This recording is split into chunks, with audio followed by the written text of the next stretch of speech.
시청자 여러분 안녕하십니까. 매주 월요일 날 이브닝 투자쇼 시즌2를 찾아뵙는 포도TV의 김도영입니다. 2016년도 드디어 우리나라의 주식시장이 개장을 했는데요. 아쉽게도 블랙먼데이가 걸렸던 것 같습니다. 중국발 장중 여파 부분도 없지 않아 있었던 것 같은데요. 그만큼 내일도 쉽지 않은 매도세에 차가운 칼바람이 좀 불지 않을까 싶습니다. 그래서 전략을 좀 잘 세워봐야 될 것 같은데요. 여러분들이 연초이기 때문에 전략을 잘 세운다라면 중간쯤에서 같이 웃지 않을까라는 생각이 듭니다. 저희 포도TV의 저희 손쌤 그리고 정쌤이 함께 합니다. 안녕하십니까? 안녕하십니까? 네. 사실 오늘 블랙먼데이라는 표현을 좀 쓰지 않았으면 얼마나 좋았을까라는 생각이 좀 드는데요. 중국발 스모그에 대한 호재 부분도 있었고 또한 저성장 부분에서 편의점의 나홀로 매출 상승이 올해도 기대된다라는 부분이 있었고요. 또한 철강업체 부분이 중국발 수혜도 나올 수 있었던 호재들도 있었음에도 불구하고 시장은 배당락 이후에 매도 압박 부분이 기관을 통해서 그리고 외국인들의 매도도 진정되지 못했습니다. 먼저 정쌤을 통해서요. 코스피 시장 과연 14일 이후에 지지력 테스트를 할 수 있을지 오늘 저점 붕괴를 했거든요. 내일 지지자리 있는지 한번 들어볼까요? 네. 참 새 연초입니다. 그죠? 새 연초인데 좀 시장이 좀 좋아가지고 어떤 희망찬 이런 부분 좀 나타났으면 좋겠는데 참 생각과는 반대로 좀 가는 것 같아요. 증시는 2015년, 2016년 그 어떤 해가 바뀐 걸 전혀 신경 쓰지 않는 것 같습니다. 지난달부터 그리고 지난해부터 이어지는 악재들이 계속해서 이어지고 있는 부분들 그리고 기술적인 부분들도 계속해서 좀 이어지고 있는 상황이라 좀 보시면 될 것 같습니다. 저는 조금 한 가지 우려스러운 부분이 이겁니다. 새로운 악재가 조금 발생이 됐다라 좀 볼 수가 있을 것 같아요. 그동안 미국의 기준금리 인상 이런 부분들 그리고 경기 둔화 우려감 그리고 유가 하락 이런 부분들은 어차피 캐캐묵은 악재들이기 때문에 별로 그렇게 신경이 쓰지가 않는데 삼성전자에 대한 얘기는 이제 처음 나왔다는 겁니다. 그러니까 기존 계속해서 우려먹던 악재가 아니라 새로운 악재가 발생이 되게 되면서 이 부분들이 향후에 지수를 추가적으로 하락시킬 수 있는 요인들로 작용을 할 수 있을 가능성이 있다는 것이 저는 조금 걱정스럽다고 볼 수가 있을 것 같아요. 11월 달 이미 삼성전자의 실적이 6.6조 정도 기록할 것이라는 리포트가 계속 나왔음에도 불구하고 왜 지금 이 상황에서 다시 한번 삼성전자의 실적에 대한 얘기가 나오는지 참 아이러니컬합니다. 그래서 어떻게 본다면 시장이 올라가지 못하는 그런 부분들을 보니까 추가적으로 하락시키는 어떤 핑계거리가 돌발적으로 나왔다 좀 보시면 될 것 같아요. 그래서 저는 삼성전자발 새로운 악재 발생 이렇게 말씀을 드리면서 1900포인트도 이탈할 가능성에 대해서 조심을 해야 될 구간이 아닌가에 대한 부분들을 말씀드리고 싶습니다. 기술적으로 하락하는 부분도 있고요. 그 기술적으로 하락하는 구간 속에서 또 새로운 악재가 덧붙여지게 되면서 조금은 하락의 탄력이 조금 커질 가능성도 조금 조심해야 될 것 같습니다. 그러면 이번 주 코스피 시장 같은 경우에는 지지를 하고 반등 나올 수 있을까요? 반등이 나오는 포인트 그리고 숫자 객관식처럼 1번이다, 2번이다, 3번이다 이 부분을 좀 말씀을 드릴 수가 있으면 저도 상당히 좀 좋을 것 같은데 대신에 이거는 말씀드릴 수가 있을 것 같아요. 어떤 부분이냐면은 일단 어쨌든 삼성전자발 악재가 발생이 됐고요. 그렇다면 이 부분이 사라져야 될 것 같고 그리고 시장이 전체적으로 발목을 잡고 있는 요인이 또 두 가지가 있습니다. 첫 번째 같은 경우에는 여전히 시장의 하락 종목수가 이제 우위를 보이고 있다는 부분들이고요. 그리고 이 하락 종목수가 우위를 보이게 되면서 외국인의 선물 매도까지 이제 출회가 되고 있다는 겁니다. 이 연결고리 때문에 지금 11월 30일부터 계속해서 시장이 하락을 하고 있는데 이 연결고리가 끊기게 된다라면은 물론 시장은 상승을 할 수 있다라고 생각을 하고 있습니다. 그렇기 때문에 조금 주관식으로 가긴 어떤 정답은 말씀드릴 수가 있겠지만 어떤 객관식 1번에서 4번까지 어떤 정답은 말씀드리기엔 조금 무리가 있을 것 같아요. 그래도 조금 예상을 해달라라고 좀 말씀을 해주신다면은 저는 한 1880포인트까지 일단 열어두시는 게 좀 좋지 않겠나라고 생각을 하고 있습니다. 그러면 1880포인트대에서 코스피 시장에 있는 종목군들을 저가 매수해도 네. 될까요? 일단은 낙폭과대라고 봐야 되겠죠. 낙폭과대 쪽으로 지금 삼성전자, 현대차가 상당히 많이 빠지고 있는데 그쪽으로 일단 기술적 반등이 먼저 나올 것 같고요. 그래서 저는 저 같은 경우에 낙폭과대 그런 부분인데 시장이 올라올 때 종목에 대한 부분이 조금 어떤 게 올라갈까 궁금하신 분도 있습니다. 그리고 조금 어떻게 올라갈까 그 종목을 찾는 게 힘드신 분도 있고요. 그래서 대안으로 코덱스 레버리지라는 상품도 있고요. 그래서 여러 가지 많기 때문에 어쨌든 낙폭과대라는 것은 시장이 빠졌다가 튀어 올라갈 때 가장 먼저 올라가는 것들이 주도 섹터이기 때문에 그 부분들이 나타날 때까지 기다려 보시는 것도 괜찮을 것 같습니다. 하지만 힌트를 드리자면은 지금 시장이 급락을 할 때 같이 빠지는 섹터들이 나중에 다시 반대로 낙폭과대로 또 강하게 올라갈 가능성이 높다는 것들은 또 말씀드릴 수가 있을 것 같아요. 네. 코스피 시장 쪽에서는 이런 표현을 좀 정확하게 우리가 숙지해야 될 것 같습니다. 낙폭 과대라는 부분, 오늘과 내일 부분에서 순간적으로 급락이 나오는 업종에 대한 기술적 반등을 좀 대응해 볼 수 있지 않을까라는 생각이 좀 들겠고요. 바이오, 그 다음에 제약, 화장품, 등등으로 사실 전기차까지 있었고요. 코스닥 사실 분위기는 좀 좋았습니다. 패장일 때도 가장 좋았었고요. 근데 오늘 코스닥이 2시부터 중국발 영향과 함께 투매가 투매를 부르는 형태의 매도 압박 부분이 좀 많았거든요. 손쌤, 오늘 코스닥 어떻게 바라보셨나요? 전체적으로 보게 되면 코스피보다는 낫다라는 얘기를 많이 하시는데 실질적으로는 그렇지 않았다라고 얘기를 좀 해드리고 싶어요. 그 이유가 뭐냐면 코스닥은 올라갔다 밀리는 거죠. 그러다 보니까 지금 677.79포인트까지 밀리면서 마감을 했는데 이 고점과 저점을 전체적으로 확인을 해보게 되면 2%대 하락이다라고 생각을 하시면 좋을 것 같습니다. 자, 만약에 코스닥을 오늘 오전에 공략하신 분들은 오후 2시부터 아마 두드려 맞았을 거예요. 그런 만큼 뭐 코스피가 좋다, 코스피보다 코스닥이 좋다라는 얘기는 좀 아니다라고 생각을 하면 좋을 것 같고요. 자, 여전히 제가 생각하기에는 1월 효과는 있습니다. 하지만 큰 기대는 금물이라는 말씀을 좀 드리고 싶은데 그 이유가 뭐냐면 700포인트가 계속적인 변수로 작용을 하고 있습니다. 이게 불과 20포인트밖에 남지 않았거든요. 그렇다라고 한다면 일단은 올라간다라고 하더라도 상단에 막힐 가능성이 있고요. 조정을 받게 되면은 670포인트 이탈하게 되면 리스크가 존재한다라고 생각을 하시면 아마 좋을 것 같습니다. 그래서 지금은 뭐 효과는 있다. 1월 효과는 있다. 하지만 큰 기대는 금물이다라는 말씀 좀 드리고 싶고요. 올 한 해 아마 코스닥에 또 수많은 이벤트가 있을 겁니다. 그래서 아마 올해 그런 말씀을 하나 더 해드리고 싶어요. 시작은 미미하지만 끝은 창대할 수 있는 코스닥이 될 수 있을 것이다라는 말씀 드리고 싶습니다. 결국 작년과 마찬가지로 수익률 게임을 만약 예를 든다면 코스닥 쪽에도 분명히 나올 수 있다라는 손쌤의 의견이었고요. 역시 좀 매물대를 돌파하기 위해서는 큰 재료, 특히나 수급의 재료가 좀 필요한 것 같습니다. 아직까지 이제 코스닥 같은 경우도 외국인과 기관의 쌍끌이 매수가 부재이다 보니까 역시 코스피와 함께 단기 조정을 좀 대비해야 될 것 같습니다. 자, 오늘 장 여기서 한번 정리를 좀 해보겠고요. 이제 본격적으로 시작하기에 앞서서 여러분들이 저희와 함께 포도TV와 함께 참여할 수 있는 방법입니다. 두 대의 전화번호가 연결되어 있는데요. 02-786-102 그리고 1023번의 두 대가 연결되어 있습니다. 실시간으로 연락을 주시면 선착순으로 대응을 해보겠고요. 또한 휴대전화, 문자 역시 연결되어 있습니다. 013-3366-8288번이겠고요. 앞에 고수 또는 포도라고 치신 다음에 여러분들이 힐링하고 싶어하는 종목에 대한 매수가 그리고 종목명, 전략 올려주시면 저희가 대응을 해보도록 하겠습니다. 자, 그러면요. 이제 또다시 과연 시장이 1900포인트 깨질 것이다. 1880포인트 조심스럽게 언급이 됐고요. 코스닥의 670포인트 하락 부분 언급이 됐거든요.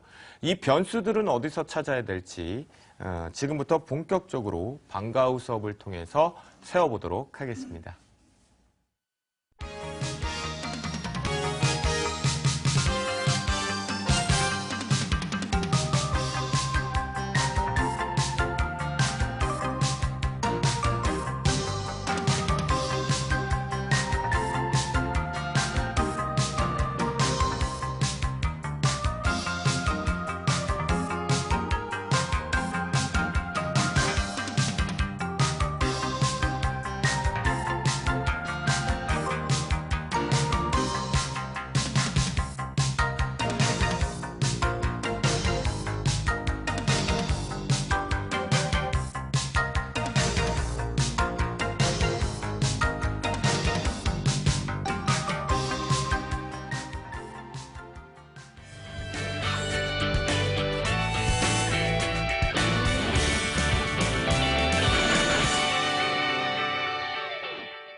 네, 2016년 첫날을 이제 첫 거래를 보내고 있는데 공교롭게도 제가 2016년 첫 방과 수업을 진행을 하게 됐습니다. 2주 전에는 그 증권업종에 대해서 좀 말씀을 드렸는데 이번 주는 다시 경제 지표로 돌아왔습니다. 그래서 이번 주 중요한 경제 지표가 발표가 되기 때문에 이번 주는 그 미국에서 발표된 경제 지표를 일단 준비를 좀 해봤습니다. 이번 주 금요일 날 옐런에 관심을 가지고 있는 고용지표가 발표가 예정이 되어 있습니다. 정부에서 발표하는 비농업 부문 취업자 수 그리고 실업률이 발표가 예정이 되어 있는데요. 과연 이 지표에 왜 주목을 해야 되고 이 지표가 미치는 어떤 파급 효과, 영향력 이런 부분들에 대해서 일단 공부를 좀 해보도록 하겠습니다. 그리고 지표 하나만으로도 어떤 그 큰 그림을 그리고 그리고 어떤 증시 방향성이라든지 그리고 어떤 글로벌 경기 동향 이런 부분들을 파악을 할 수가 있기 때문에 일단은 큰 그림 속에서 어떤 포트를 구성하신 분들 같은 경우에는 일단 관심을 가져보신다면 분명히 일단 도움이 좀 되실 것 같아요. 자, 일단은 소도가 좀 길어지고 있는데 바로 좀 시작을 해보도록 하겠습니다. 자, 오늘은 서두에 좀 말씀을 드렸듯이 고용지표에 대해서 살펴볼 겁니다. 그리고 많은 고용지표 중에서도 그중에서도 우리가 잘 알고 있는 비농업 부분 취업자 수 그리고 실업률에 대해서 좀 알아볼 겁니다. 그래서 실업률보다는 조금 취업자 수, 고용 건수에 대해서 좀 알아볼 건데 이 비농업 부문 취업자 수는 우리가 한글로 해석이 되어 있듯이 농업을 제외한 모든 업종에서 어떤 월간 고용 변화 이런 부분들을 해서 파악을 한다고 보시면 될 것 같아요. 그래서 말 그대로 농업을 제외한 모든 업종에서 몇 명의 사람이 취업을 했는지에 대해서 알아보는 지표라 보시면 될 것 같고요. 현재 경제 상황을 파악을 하는데 이 비농업 부문 취업자 수를 상당히 많이 연준에서도 참고를 많이 합니다. 왜 그럴까요? 현재 어떤 경제 상황을 파악한다는 건 우리나라도 뭐 조선이라든지 건설 그리고 또 뭐가 있을까요? 화학이나 철강 여러 가지 업종들이 있죠. 근데 이 여러 가지 업종들이 어떻게 본다면 현재 경제 상황이라고 볼 수가 있거든요. 이 여러 가지 업종들의 어떤 경기 동향이 잘 돌아간다라면은 경기가 좋다고 얘기를 할 것이고 이 여러 가지 업종들이 잘 돌아가지 않는다라면은 경기가 안 좋다는 얘기를 분명히 할 겁니다. 그런데 이 여러 가지 업종 내에서 가장 중요한 건 그 기업들이 업종들이 투자를 얼마만큼 하느냐를 눈에 쉽게 확인할 수 있는 부분들이 고용이라는 겁니다. 그래서 여러 가지 업종 그리고 많은 업종군들 중에서 얼마만큼 고용을 많이 늘려나가느냐에 따라서 이 고용 건수가 많이 늘어남에 따라서 이 업종은 경기가 좋구나, 이 업종은 경기가 좋지 않구나라고 판단을 하고 있다는 겁니다. 그렇기 때문에 상당히 중요하게 좀 보고 있고요. 미국 내에서 일자리와 관련된 가장 포괄적인 의미로 현재 해석을 하고 있고 이것만큼 가장 크게 신뢰받고 있는 지표가 대체할 부분이 없기 때문에 이 부분에 대해서 연준도 그렇고요. 미국 정부도 그렇고 증시에서도 상당히 주목을 하고 있는 지표라고 좀 보시면 될 것 같습니다. 그래서 현재 고용 상황을 상당히 잘 파악을 하고 있는 핵심적인 어떤 미국의 가장 중요한 고용 지표라고 좀 보시면 될 것 같아요. 그동안은 그 물가 지표를 얘기할 때 상무부 얘기를 많이 했었는데 고용 지표 같은 경우는 미국 노동부에서 발표를 합니다. 그래서 해당 월 마감을 하고 난 이후에 다음 달 첫째 주 금요일에 발표를 하는데 예를 들면은 지금 12월 달 비농업 부문 취업자 건수 같은 경우는 12월이 다 지나가고 난 이후에 그 다음 달 1월 첫째 주에 통계를 해서 발표를 한다라는 겁니다. 그래서 가장 빠르게 12월 달 어떤 고용 상황에 대해서 발표가 된다라고 좀 보시면 될 것 같아요. 그래서 이번 주 1월 8일, 이번 주 금요일 날 현재 미국 시간 기준으로 현재 발표가 예정이고요. 여전히 20만 건 이상 상해 그리고 실업률은 5% 부근에서 머물러 있을 것이다 라고 현재 해석을 하고 있습니다. 자, 그래서 현재 어떤 고용 상황 그리고 어떤 경제 상황 이런 부분들을 잘 반영을 하고 있기 때문에 이것만으로도 우리가 연준에서 그 기준을 잡고 있는 것들이 이 기준금리를 책정을 할 때 옐런도 작년 3월 달 이후에 미국의 고용 상황이 안정을 찾고 그리고 물가가 올라갈 것이라는 확신이 있을 때 기준금리 인상을 한다고 얘기했는데 그 고용 상황이라는 것이 이 정부에서 발표하는 이 비농업 부문 취업자 수를 참고를 한다라는 겁니다. 그렇다 보니까 이 비농업 부문 취업자 수가 꾸준히 증가를 해주게 된다라면 경기 상황이 괜찮구나. 그러면 기준금리를 올려도 되겠구나라고 판단을 하고요. 그리고 여기서 실물 경제와 같이 또 연결을 시켜보게 된다라면은 일자리가 늘어난다는 건 다른 얘기가 아니죠. 일자리가 늘어난다는 건 소비할 수 있는 여력이 발생이 되는 거고요. 그리고 이 소비할 수 있는 여력이 발생이 된다는 건 제품의 수요가 증가하고 제품의 가격이 올라가고 제품의 가격이 올라간다는 건 말 그대로 인플레이션이 상승할 가능성이 있다는 겁니다. 그래서 모든 경제 어떤 시발점 역할을 하는 것이 미국의 이 고용지표라고 보시면 돼요. 자, 그래서 어쨌든 이 고용지표가 기준금리라든지 인플레이션 이런 부분에서 전반적인 어떤 영향력을 행사하고 있다는 부분들을 알 수가 있고요. 그리고 경기 여건, 경기 여건에 대한 현재 그리고 미래의 어떤 방향에 대한 측정을 하고 금리를 책정을 하는데 분명히 또 반영을 하고 있고요. 그리고 연준에서 옐런이 누누이 얘기를 하듯이 물가 그리고 고용에 대해서 계속 얘기를 하고 있는데 그런 부분들을 참고를 할 때 많이 활용하는 지표라고 좀 보시면 될 것 같아요. 그렇다면은 이제부터는 비농업 부문 취업자 수가 어떻게 변화가 됐는지를 또 한번 좀 보도록 하겠습니다. 자, 지금 현재 화면을 보시면은 금융위기 2008년부터 그 이전 금융위기 이전부터 2007년부터 현재 평균적인 어떤 일자리 증가 어떤 그 패턴을 현재 보여주고 있는데 지금 2013년 이후부터 주목해 볼 필요가 있을 것 같아요. 왜냐하면은 2013년도 6월 달에 버냉키가 테이퍼링을 실시한다는 얘기가 나왔었거든요. 그렇다면 그때부터 고용지표에 대해서 주목을 해왔다라는 겁니다. 그런데 2013년 이후에 여기서 올려보게 되면은 2013년 이후에 20만 건 이상 계속해서 꾸준히 유지가 되고 있다라는 겁니다. 2013년 이후에 일자리 수가 20만 건 이상 계속해서 꾸준히 유지가 되고 있었다라는 건 무슨 얘기냐면은 향후에 이 일자리 증가를 통해서 소비가 늘어날 가능성이 크고 그리고 물가가 올라갈 가능성이 크다라고 연준에서 판단을 그때부터 하기 시작을 했었다라는 거죠. 그래서 그런 측면에서 봤을 때 연준에서 그만큼 일자리 수를 중요하게 또 생각을 한다라는 거죠. 그리고 여기서 또 주목을 해봐야 될 부분은 뭐냐면은 현재 지금 미국의 일자리 수는 2008년 경제위기 이전 수준까지도 현재 올라와 있다라는 얘기가 될 수가 있겠죠.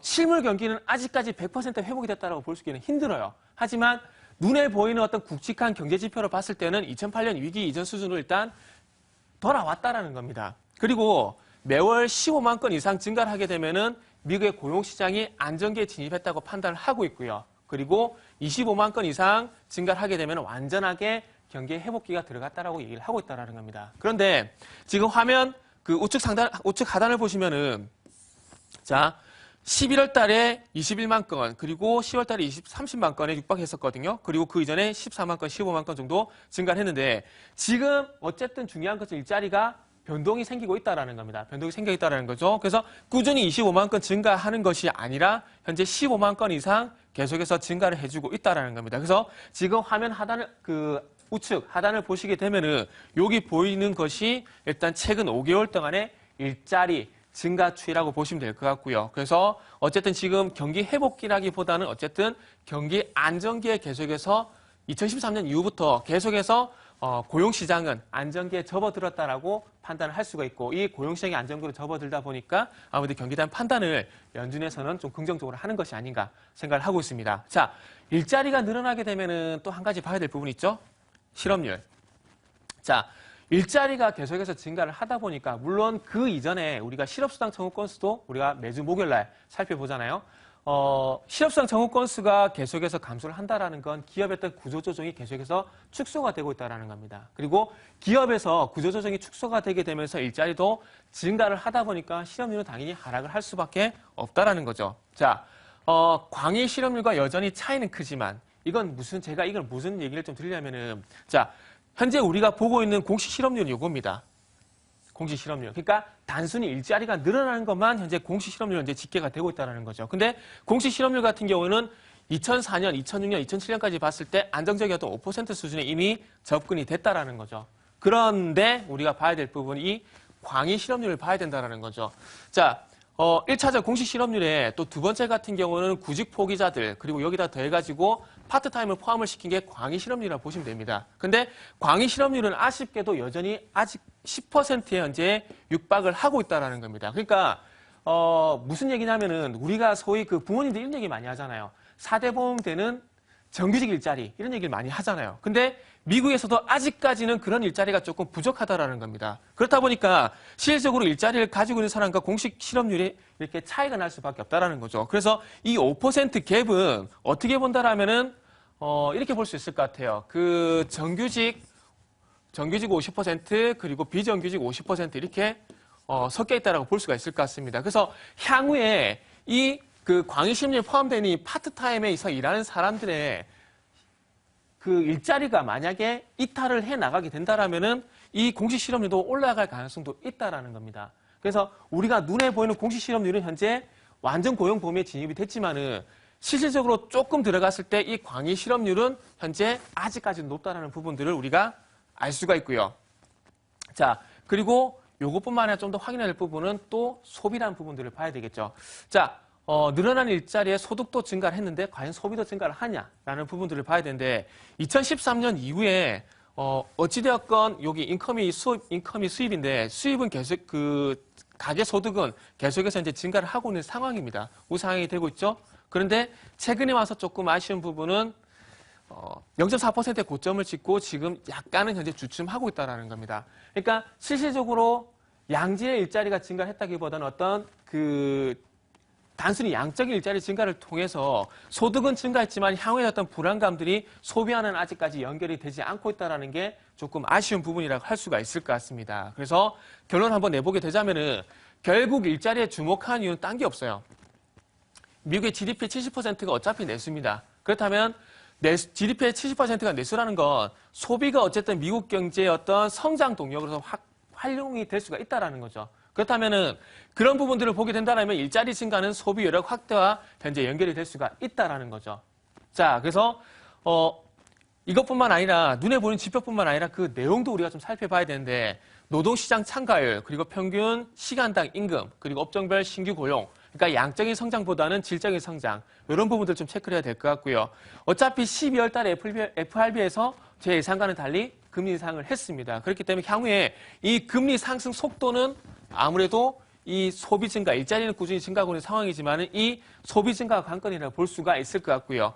이 소비 증가를 통해서 인플레이션까지 상승하게 된다면 그 속도는 가파라질 것인가 아니면은 완만해질 것인가 이렇게 판단을 할 수가 있을 것 같습니다. 만약에 속도가 가팔라지게 된다면 증시에 좀 부담이 될 수밖에 없을 거고요. 시장 예상대로 안정적으로 점차적으로 진행이 되게 된다면 아마 증시는 안정적으로 마찬가지 우상향이 되지 않겠나라고 추후에 예상을 해볼 수가 있다라는 겁니다. 자, 그래서 오늘 비농업부문 취업자수 하나를 가지고 어떤 연결고리를 계속해서 가져가게 되면서 고용과 그리고 인플레이션까지 연결시켜보고 그리고 미국 전체적인 경기 동향 이런 부분까지 연결시켜봤는데 아쉽게도 아직까지는 미국의 경기 회복에 대한 수혜가 조금 멉니다. 그렇기 때문에 거기에 대한 시간차는 분명히 발생이 될 수 있기 때문에 아무래도 미국 경기에 대한 회복이 소비로 넘어갔을 때 이 부분의 시간차는 최소한 6개월 정도는 걸릴 수 있다는 부분들을 마지막으로 좀 말씀드리도록 하겠습니다. 자, 오늘 주제가 조금 무거웠습니다. 무거웠지만은 알아두신다면 분명히 도움이 될 수 있을 만한 내용이라는 부분은 분명히 자부를 하고 있습니다. 자, 어쨌든 많은 도움이 되기 위해서 현재 노력을 하고 있고요. 저는 2주 후에 또 다시 찾아뵙도록 하겠습니다.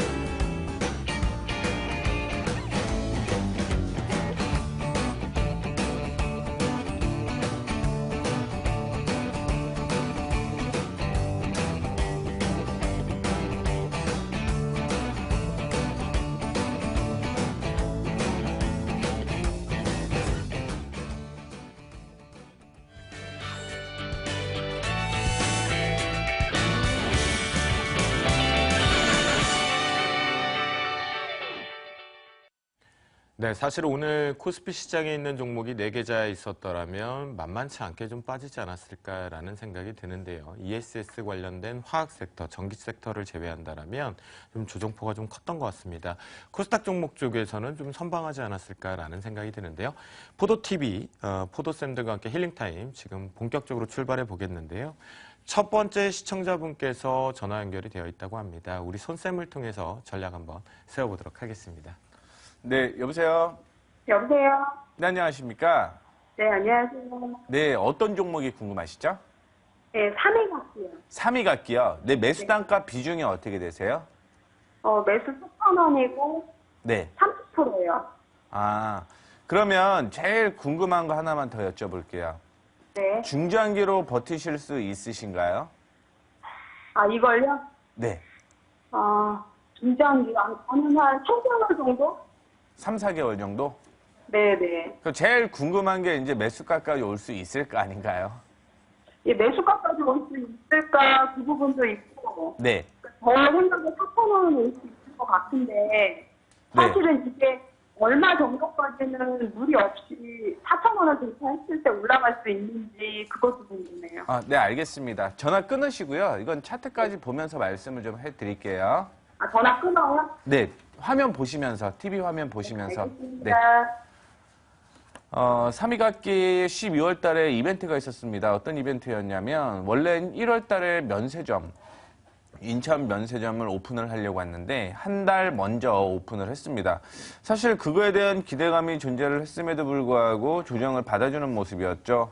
그 외에도 한중 FTA라든가 혹은 1월 1일부로 법이 하나가 수정이 되었죠. 그 법이 인구계획 생육법. 즉 1자녀가 아니라 이제 2자녀가 가능하다라는 얘기가 되는 건데요. 그렇다고 하면 이에 대한 기대감이 계속 좀 존재를 했어야 되는데 불구하고 이전에 그런 존재감은 굉장히 좀 많았기 때문에 최근 급등이 나온 후 조정을 좀 받아주고 있는 기간이 길어지고 있다라고 보시면 좋을 것 같아요. 자, 근데 지금 버링허우라고 하거든요. 이게 80년대에 태어난 사람들이 특징이 하나가 뭐냐면 소비를 할 줄 안다라는 겁니다. 그렇기 때문에 자녀를 양육을 할 때 소비가 늘어날 가능성이 있고 그렇다라고 한다면 기대감이 한 번 더 늘어날 가능성이 있습니다. 다만 지금 미세먼지에 대한 얘기가 있죠. 그러다 보니까 이제 이세 갖는 거에 대한 두려움이 좀 있는데 이런 부분이 어느 정도는 해소가 돼야지만 이세에 대한 기대감이 다시 한번 형성이 될 가능성이 높다라는 거 참고를 해주시면 좋을 것 같아요. 자, 이 부분 차트를 통해서 다시 한번 언급을 해드리도록 하겠습니다. 자, 최근 들어서 3,600원을 돌파 시도를 좀 하려고 했었는데 3,600원을 돌파하지 못했죠. 왜냐하면 거기 저항이 좀 형성이 되어 있기 때문에 올라가지 못했던 부분이 있었다라고 생각을 하시면 좋을 것 같고요.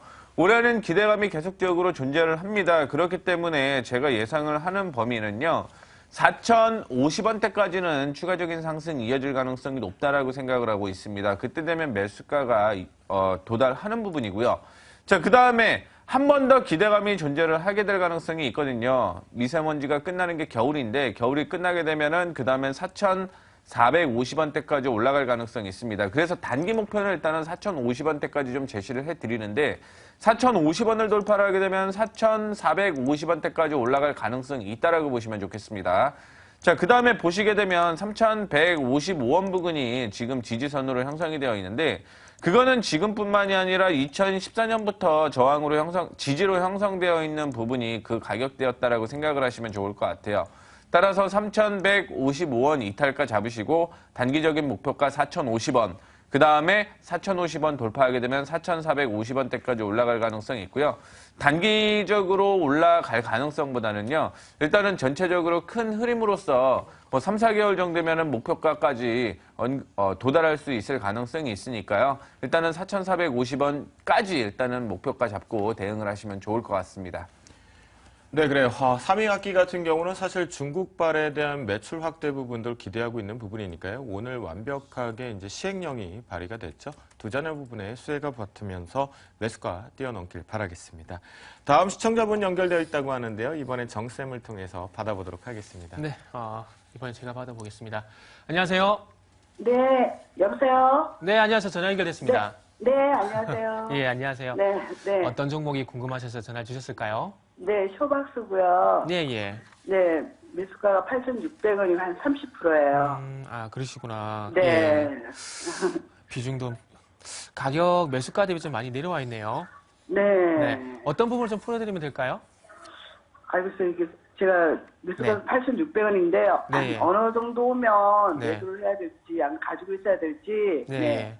그런 게 궁금했어요. 그러니까 일단은 가지고 있어야 될지 말아야 될지 그리고 만약에 매도를 하게 된다면 어느 정도 가격권에서 매도를 하면 되는지. 네네네. 예, 알겠습니다. 일단은 저희가 일단 네. 전화를 끊고 그 네. TV 화면을 보시면서 좀 설명을 좀 드려드리려 좀 부탁 좀 드릴게요. 아, 그래요? 네, 아, 예. 제가 지금 화면이 없어요. 제가 밖에 있어가지고요. 어떡하죠? 그러세요? 네. 네. 그러면은 일단은 말씀 좀 드릴게요. 네. 쇼박스 같은 경우에 지금 조금 아쉬운 부분은 뭐냐면은 얘가 지금 2014년에서 2015년 넘어오면서 실적 성장세가 너무나 컸었어요. 그런데 그 부분이 2015년까지 이어지면 좋은데 그 부분까지 현재 이어지지 않고 있다는 거예요. 무슨 얘기냐면은 얘가 2014년도 연간 기준 실적을 보게 되면 14억이었고 2015년 같은 경우는 119억 그리고 내년 전망치는 146억이에요. 무슨 얘기냐면은 실적이 개선되는 폭이 계속해서 작아지고 있다는 겁니다. 네. 보통 뭐 이번에 20등 뭐 자녀분이 계신지 모르겠지만 이번에 300등 했으면 그다음에 220등 뭐 110등 이렇게 계속 올라야 기분이 좋죠. 근데 네. 110등에서 105등까지 올라간 것도 못한 건 아니지만은 올라간 폭이 조금 아쉽잖아요. 네. 그것처럼 쇼박스가 지금 네. 문제는 뭐냐면은 실적 네. 개선 폭이 조금은 아쉽다라는 겁니다. 그러다 보니까 네. 여기에 네. 9천 이상 못 가고 있는 거예요. 네. 예, 못 가고 있는데 그래서 지금 어쨌든 실적은 계속해서 증가를 하고 있는 상황이기 때문에 그나마 다행인 점은 뭐냐면은 네. 어쨌든 아래쪽으로 가격이 7,000원 부근 네. 일단 지지를 받고 있는 상황이고요. 네. 그리고 위쪽으로는 매수하신 가격이 8,600원 부근에서 박스권 상단 정도 그림을 현재 그릴 수가 있다라는 겁니다. 근데 네. 종목 자체만 보게 되면 실적이 계속해서 개선되고 있기 때문에 8,600원 이상 가야 정상인데 네. 한 가지 조금 아쉬운 점은 시장이 좀 변수가 될 것 같아요. 그래서 일단은 방금 말씀드렸듯이 7,000원에서 8,600원 박스권 설정을 하시고요. 네. 그리고 난 다음에 코스닥 시장이 좀 변수가 될 것 같은데 코스닥 시장이 좀 네. 괜찮다라면 아마 본인 매수가까지는 가는데 큰 무리가 없다라고 생각이 들어요. 네. 그래서 박스권 상단 욕심내지 마시고 네. 코스닥 시장 때문에 만약에 종목같이 같이 조금 밀리게 된다라면은 아래쪽으로 봤을 때는 라인을 7,000원 부분으로 좀 설정을 하셔서 대응을 하시는 게 네. 좀 좋을 것 같아요. 네. 그러면 네. 8,600원 정도 오기 전까지는 안 팔아도 되나요? 그러니까 그게 제가 초대 조금 말씀드렸듯이 변수가 시장이라는 거죠. 종목 네. 자체만 보면 올라가야 정상이에요. 네. 그런데 오늘 보시면 아시겠지만 얘가 네. 장중에 3%까지 올라가는데 결국 코스닥 시장이 밀리면서 같이 내려왔거든요. 네. 그러니까 이게 시장 영향을 받고 있다는 거예요. 네. 이해되시죠? 그러니까 시장 참고하시면서 8,600원까지 네. 보시되 네. 만약 시장 때문에 못 올라간다면 욕심은 내지 마시라는 거예요. 네. 이해되시죠? 저도 네네. 8,600원까지 올라갔으면 좋겠네요. 네. 감사합니다. 네, 알겠습니다. 다음에 또 연락 네. 주시고요. 네. 감사합니다. 네, 감사합니다. 네, 오늘 힐링타임에 들어왔던 두 종목, 삼위각기와 쇼박스 같은 경우는 실제적으로 이제 중국발에 대한 영향도 좀 있는 것 같은데요. 빨리 좀 중국의 급락도 좀 피해 가고요. 삼위각기와 쇼박스 모두 다 매수가를 넘어서는 조만간에 강한 모습들이 나오기를 바라보도록 하겠습니다. 종목 상담 여기서 좀 마무리를 좀 지어보겠고요. 저희 세 사람의 포트폴리오를 점검을 해봐야겠죠. 시크릿과의 시간 출발해보도록 하겠습니다.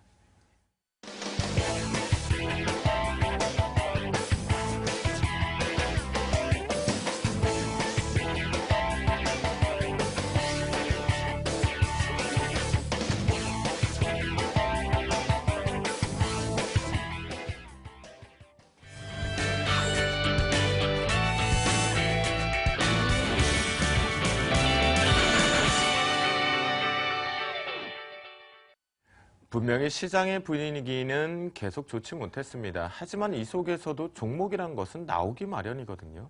또한 이제 방송에서 진행을 하다 보니까 급등 시세 변화, 급락 부분의 변화가 아닌 꾸준한 종목군들이 필요할 것 같습니다. 저희 포트폴리오 그만큼 선방하고 있다라고 볼 수가 있겠는데요. 포트폴리오 먼저 화면을 통해서 확인해 보도록 하겠습니다. 네, 먼저 제 포트입니다. 현재 5종목이 들어와 있는데요. 잠시 뒤에 점검 시간에 한 종목을 포트에서 제외하고 신규적으로 들어갈 준비를 하겠습니다. 네, 손쌤의 포트폴리오입니다. 역시 IT 쪽으로 좀 꽉 차 있는 부분이 없지 않아 있는 것 같은데요. 잠시 뒤 점검을 통해서 포트가 유지되는지 아니면 제외되는지 확인해 보도록 하겠습니다. 네, 정쌤의 포트폴리오입니다. 역시 5종목이 꽉 들어와 있는 모습입니다. 최근에 삼립식품이 신규 포트에 편입된 부분인 것 같은데요. 점검을 통해서 전략 세워보도록 하죠. 자, 사실 시장을 생각해 보면 한 주 정도 현금을 갖고 있는 전략도 유효하지 않을까라는 생각이 듭니다.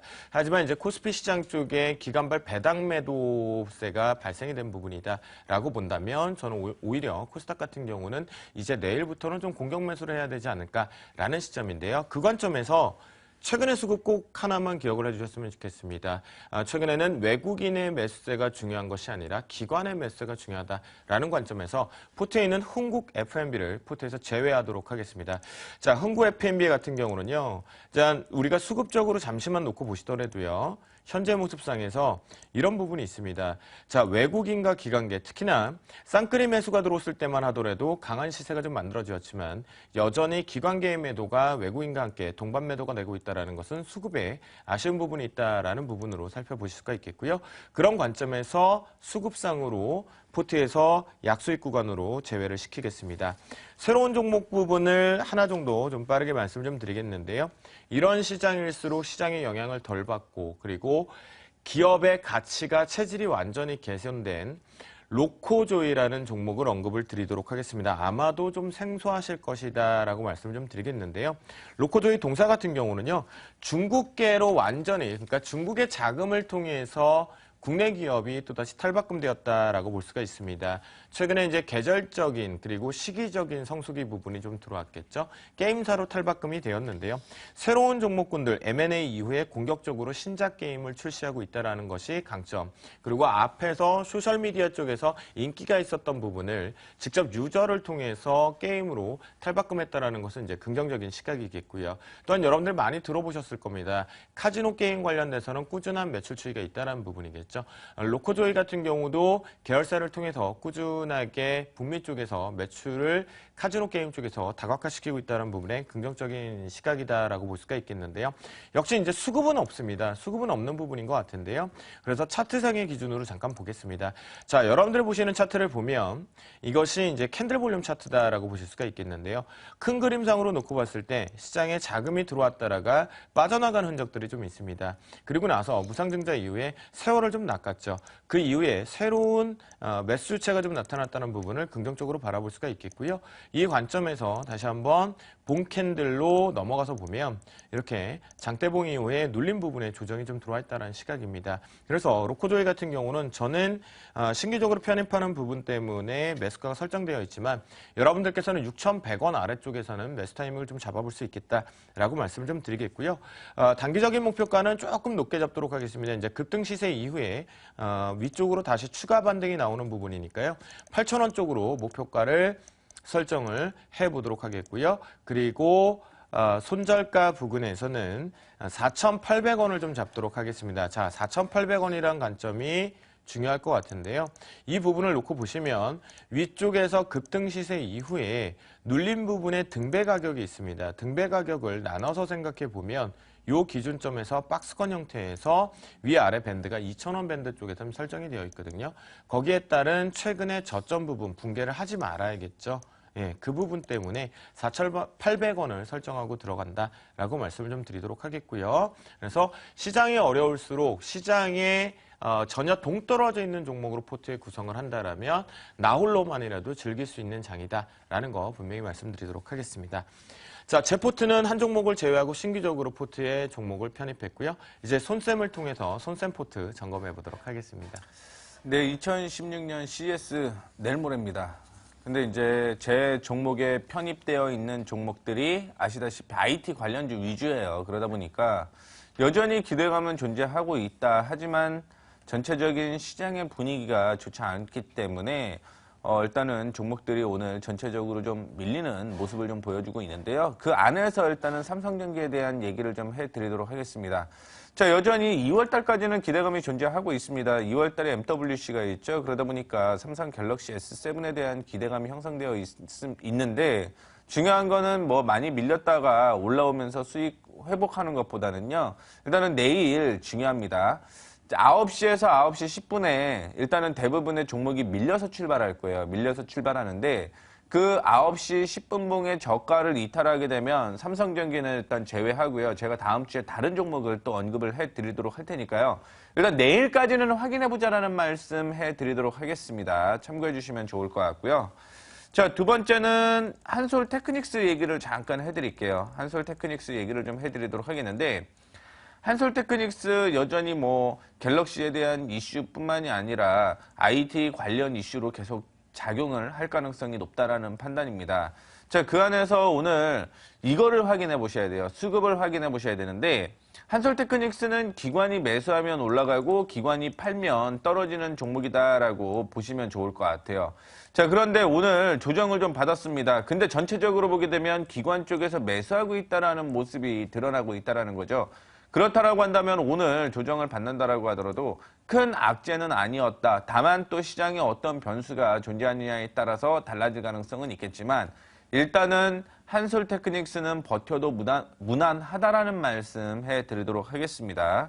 자, 그 다음에 코리아 서키트 얘기를 좀 해보겠습니다. 코리아 서키트 역시 기관에 의해서 움직이는 종목이다라고 볼 수가 있을 것 같은데 최근에 들어서 좀 흔들리는 그런 모습을 보여주었어요. 이게 뭐 삼성전자에 대한 얘기가 될지 아니면 시장 전반이 악재가 있어서 조정을 받는지는 모르겠지만 일단은 전체적으로 기관 쪽에서 소폭 매도가 나오고 있는 모습을 보여주고 있습니다. 근데 확인해 봐야 될 거는 전체적인 우상향의 모습을 여전히 보여주고 있다는 거를 좀 확인을 해보시면 좋을 것 같습니다. 그렇다라고 한다면 추가적인 상승 충분히 이어질 가능성이 있습니다. 여전히 기관 쪽에서 매도는 하고 있지만 바닥에서 점차 매수의 폭을 올리고 있다는 부분을 좀 기억을 하시면 좋겠거든요. 그렇기 때문에 코리안 서키트 홀딩하는 걸로 확인을 하고요. 내일 삼성전기 10분봉 확인하고 10분봉의 저가 이탈하면 제외하는 걸로 그것만 꼭 기억해 주시면 좋을 것 같습니다. 여러분들 들으셨죠? 우리 손쌤과 함께 포트폴리오에서 고수익을 좀 유지하고 계셨던 분들은요. 삼성전기 내일 아침장에서의 전략 그대로 잘 따라해 주시면 좋겠다라고 말씀 좀 드리겠고요. 마지막으로 우리 정쌤의 포트폴리오 점검을 한번 들어보도록 하겠습니다. 네, 저도 지금 현재 5종목 유지를 하면서 저도 포트가 이제 꽉 찬 상황인데요. 우리 큰아들 타이거 원유 선물부터 최근에 30분까지 현재 5종목이 유지가 되고 있습니다. 그래서 일단은 지금 신규 편입 종목이 없기 때문에 기존 종목들을 좀 AS를 진행해야 될 것 같은데 향후에 교체가 좀 예상이 되는 종목부터 좀 먼저 말씀 좀 드릴게요. NC소프트부터 좀 말씀 좀 드리고 싶은데 최근에 12월 말에서 지금 1월 초까지 넘어오게 되면서 오늘 뭐 물론 코스닥 시장, 코스피장이 밀리긴 했지만은 제약 섹터뿐만 아니라 조금 동반적으로 강세를 보였던 게 모바일 게임 섹터입니다. 그렇다 보니까 최근에 조금 썬데이 토즈 같은 실적 얘기가 나오게 돼서 들썩거렸었는데 그거에 비해서 NC소프트 같은 경우는 너무나 좀 무거워서 그런지 아니면은 온라인 게임의 어떤 강자에 대한 이미지가 있어서 그런지 모르겠지만 생각외로 상승이 좀 이루어지지는 않고 있습니다. 지금 현재 어떤 온라인 쪽뿐만 아니라 모바일 쪽의 어떤 그 신규 게임 출시가 이제 예정이 되고 있고 그리고 김태진 체제로 바뀌게 되면서 어떤 사업 재편에 대한 부분들 그리고 어떤 주주 친화 정책 이런 부분들로 해서 좀 주가 상승이 기대가 됐었지만 예상보다는 현재 상승이 계속해서 큰 폭으로 이루어지지 못하고 있다는 부분들이고 우상향이 조금 정체가 되고 있다는 부분들이 조금 아쉽다고 좀 말씀드릴 수가 있을 것 같아요. 추후에 사업 내용이 좋은 부분들은 뭐 있긴 하지만 그렇다고 하더라도 중요한 것은 주가 상승이겠죠. 그래서 그런 부분도 이루어지지 않게 된다면은 조금 교체를 생각해야 될 것 같은데 지금 일단 이 종목은 중요한 가격대가 지금 이제 22만 원대인 것 같아요. 2012년 6월 달에도 마찬가지고 그리고 2013년을 통과하는 때도 마찬가지였고요. 그리고 최근에 와서도 2015년 넘어와서도 지금 22만 원대를 지속적으로 계속해서 지금 화면을 보신 바와 같이 돌파를 현재 못 해주고 있다는 겁니다. 그리고 마찬가지 최근에 와서도 지금 22만 원대 돌파가 이제 이루어지지 않고 있는 상황이고요. 자, 그래서 일단은 돌파를 해줘야 될 가격대가 분명히 있습니다. 근데 그 가격대 돌파해주지 못하게 된다면 당연히 추가 상승은 제한이 될 수밖에 없다라는 거죠. 종목을 매수할 때 시당 초창기에 목표가 그리고 손절가를 정하긴 했었지만은 그런 부분들은 시간이 지나면서 조금은 변화가 좀 필요하다고 생각을 하고 있습니다. 그렇기 때문에 다시 한번 22만 원대 돌파 여부를 보겠지만 여기에 대한 돌파가 쉽사리 이루어지지 않게 된다라면은 일단은 교체적으로 하는 게 좀 좋을 것 같습니다. 그리고 지금 현재 이 241선 20만 원대에 다시 한번 접근할 상황인데 지금부터는 일단은 위쪽 22만 원대 돌파보다는 아래쪽으로 봤을 때 20만 원대 어떤 지지를 보게 되면서 서서히 조금 종목 교체 쪽으로 일단 진행을 해 나가자라는 부분도 좀 말씀드리고 싶고요. 자, 그리고 그 외에 한 가지 더. 삼식품은 지난주에 종목에 대한 내용을 좀 많이 말씀을 드렸고, 기술적인 부분을 좀 말씀을 드리려고 해요. 편입한 지 조금 얼마 되진 않은데 30분 같은 경우에도 그 매수를 할 당시에 말씀을 드렸듯이 실적 대비해서 주가가 조금 많이 뻥튀기가 된 부분이 없지 않아 있습니다. 그리고 그 주가가 뻥튀기가 되는 과정 속에서 중간에 조금 저항으로 작용했던 가격대가 지금 현재 설정을 하고 있는 이 30만 원 가격대, 이 30만 원대 가격 정도 되고 있는데 이 30만 원대 가격대가 일단 돌파가 되지 않는다라면은 조금은 추가 상승이 이 종목도 쉽지가 않을 것 같아요. 그래서 지금 현재 어찌되든 중요한 것은 241선 전후에 섰던 그 장기적인 추세에 대한 부분들은 지지력을 계속해서 보이려고 노력을 하고 있는데 중요한 건 이 자리에서 이제부터는 반등이 좀 나와줘야 된다는 거죠. 그렇기 때문에 지금 현재 241선의 지지 구간을 계속해서 확인을 하게 되면서 위쪽으로 우리 매수가가 29만 3천 원이거든요. 위쪽으로 봤을 때 일단 30만 원 돌파를 일단 우선적으로 좀 살펴보도록 하겠습니다. 그래서 오늘은 NC소프트 그리고 삼리식품 이 두 종목에 대한 기술적인 부분들, 차트적인 부분을 보면서 AS만 진행을 하면서 기존에 가지고 있는 종목들 전체적으로 보유 의견 일단 이렇게 마무리를 좀 짓도록 하겠습니다. 네, 일단 시장이 내일도 만만치 않을 것 같아요. 지금 해외 증시 쪽에 보면 중국발 여파 때문에 동반해서 유럽 쪽에 이제 폭락 출발이 좀 나와 있는 것 같고요. 내일 저는 개인적으로 오전에 좀 바닥 테스트가 나온다라면 공격 매수를 좀 잡아야 되지 않을까라고 생각을 하거든요. 두 분은 좀 어떻게 생각을 하세요, 손쌤? 내일 저도 역시 급락 출발을 할 것으로 보이고 있는데 중요한 거는 이제 급락이 나온다라고 해서 걱정하는 게 아니라 올라왔을 때 어디까지 올라오느냐를 확인을 해보셔야 돼요. 그게 무슨 얘기냐면 차트 통해서 좀 빠르게 얘기를 좀 해드리도록 하겠습니다. 자, 지금 1916포인트가 가장 중요한 포인트예요. 근데 내일 만약에 떨어져서 출발을 한다라고 하더라도 올라올 경우 1918포인트 위쪽으로 치고 올라가는지가 중요합니다. 만약에 올라가지 못하고 1918포인트에서 조정을 받고 하락을 하게 되면 그 다음에 제가 예상하기로는 어디까지 조정을 받을 가능성이냐면 1차적으로 1870포인트까지 조정을 받을 가능성이 있어요. 자, 그렇다라고 한다면 정쌤이 얘기한 거랑 저랑 10포인트 차이인데 결국은 1916포인트 뚫고 올라가냐 아니면 저항으로 조정을 받냐를 확인하시고 그에 따른 대응을 좀 해보셔야 될 것 같습니다. 저는 지수의 위치는 아무 의미가 없는 것 같아요. 일단 내일 아침 초반에 좀 빠르게 개파락이 크게 출발할 경우에는 공포 매수를 해서 방망이 짧게 잡자라는 거죠. 언제 지수 1916포인트 돌파하지 않을지까지 들고 갑니까? 그대로 좀 가서 짧게 수익을 좀 내고 오는 것이 낙폭과대 쪽으로 낫지 않을까라는 생각이고요. 정쌤은 또 어떤 의견인가요? 네. 저는 요거 하나만 좀 말씀을 드릴게요. 조금 최근에 시장이 N자형으로 좀 하락을 하고 있잖아요. 그래서 이랬던 그 시기가 있습니다. 요건 차트 좀 같이 보면서 말씀드릴게요. 자, 차트에서 보시면 언제였냐면은 2013년 11월 달 그리고 2014년 5월 달을 보시면 아시겠지만은 지금 지수가 N자형으로 이제 이때도 마찬가지로 하락을 했어요. 근데 이때 당시에 물론 그 미국의 부채 한도 조정 여기에 대한 악재가 있었지만은 전체적인 흐름을 봤을 때 N자형으로 계속해서 하락을 했었다라는 거고 2월 달을 통과하게 되면서 N자형으로 다시 올라와 줬다라는 겁니다. 근데 그때 당시에 1900포인트를 살짝 이탈하게 되면서 바닥이 잡히면서 올라왔었거든요. 근데 이때와 지금의 차이점은 그때 같은 게 미국 부채 한도라는 악재만 있었지 그게 추가적인 악재가 나오지 않았었다라는 겁니다. 그래서 요때를 2013년 12월 달과 그리고 2014년 5월달 이 부분을 살짝 땡겨와서 지금 보게 된다면 지금도 마찬가지로 N자형으로 하락을 하고 있다는 거죠. 그렇기 때문에 지금 제가 보기에는 이 하락 파동이 일단은 끝은 아니라고 생각이 들어요. 그리고 만약에 제 생각은 그래요. 내일 쪽에 1% 가까운 갭하락 출발을 하게 된다면 제가 볼 때는 전략 구간 분명히 됩니다. 그런데 오늘처럼 0.3%, 0.5% 어설픈 갭이 발생되게 된다면 오늘과 마찬가지로 추가적으로 밀릴 가능성은 제가 볼 때 상당히 크다라고 생각을 하고 있어요.